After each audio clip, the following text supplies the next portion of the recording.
This is a complete 18-meter Ensign Hangar. We are in some beautiful country here. Let's just pan around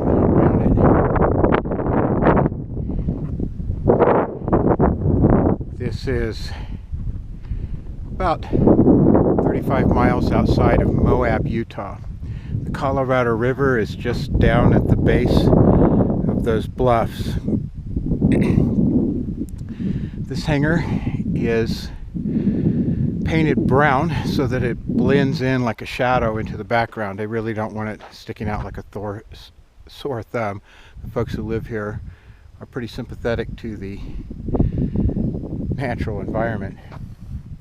So what's going in here is a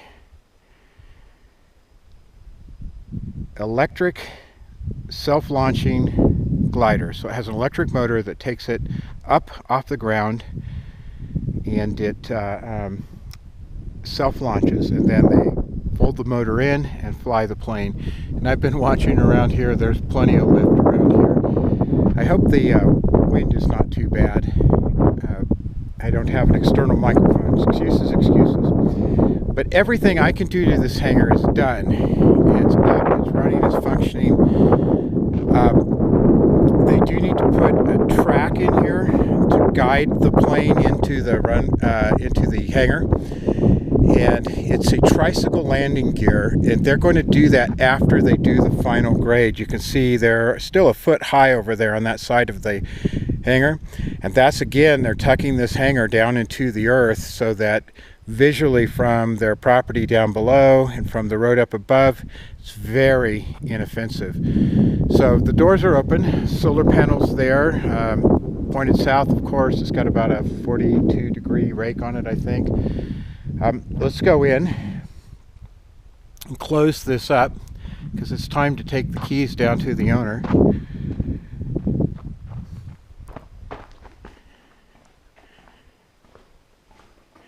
And I left the panels off so I could show them.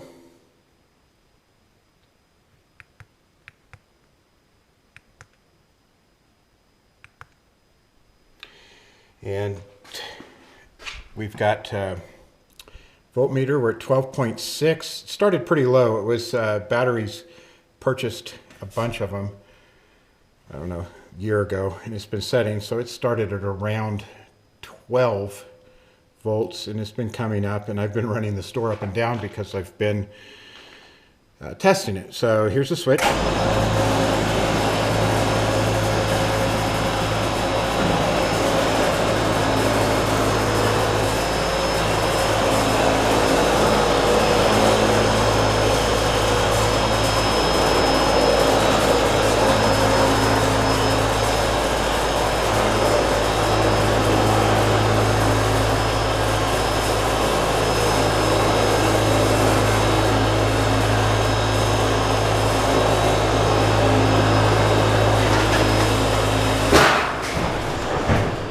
That little clank you heard was the metal rubbing up against the concrete here.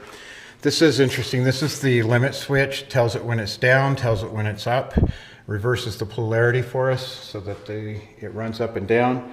Actually, it shuts off the polarity, and the switch reverses it. But let's go ahead and put this panel on.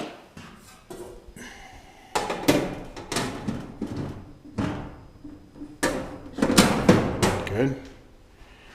And this is the hoist, not a winch. A hoist is an auto-locking, and it's meant to pick things up that will be over people's heads. And we can look in there. There's the switching for the door up and down, and this is a main breaker. I'm not going to bother to try and explain that. It took me, I don't know, a couple of weeks to understand it. And we're closed up. You can see they're kind of spacious inside. The plane itself is very narrow, but the tail house is set up for T-tails that don't fold down. There's one of these down in Arizona that has a DG-1000 in it. That's a big plane. Anyway, that's kind of a wrap on this hangar. There's little odds and ends that they can do. They've got to get some spray foam in the bottom, and You know, just odds and ends, making it yours. But turnkey, as they say, so let's reach back here. Unlock that. And let's go take the keys to the owner.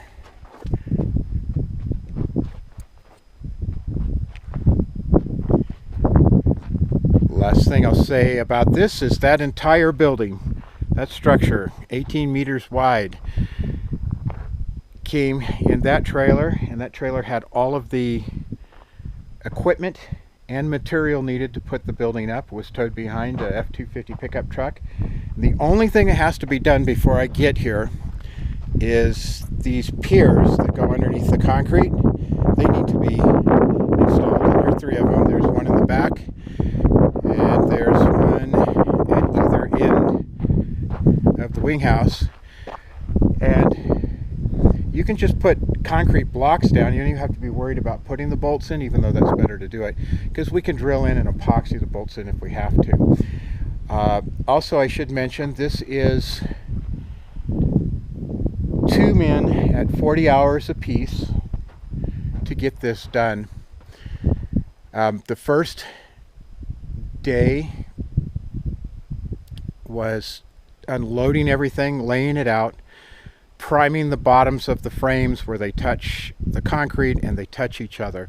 We also on the first day put the truss together and raised it up onto the post and installed all the framework.